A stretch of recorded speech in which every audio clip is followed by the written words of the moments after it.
তো আমি এখন আছি জয়দেব কেন্দ্র ধামের পৌষ সংক্রান্তি উপলক্ষে যে বীরভূম জেলার জয়দেব কেন্দ্র ধামের যে মেলাটা, তো চলো তোমাদেরকে সেই মেলাটা ঘুরে দেখাই।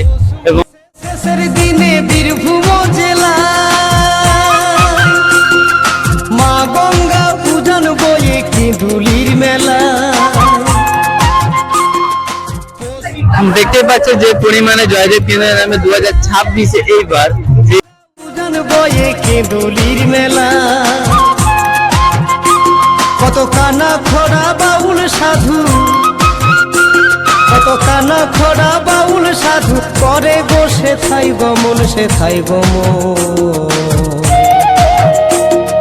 ঘরেতে থাকে না আমার মন।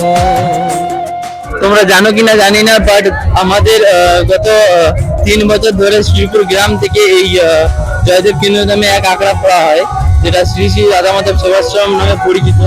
এবং শ্রীপুর নিশ্চিন্ত গ্রামবাসী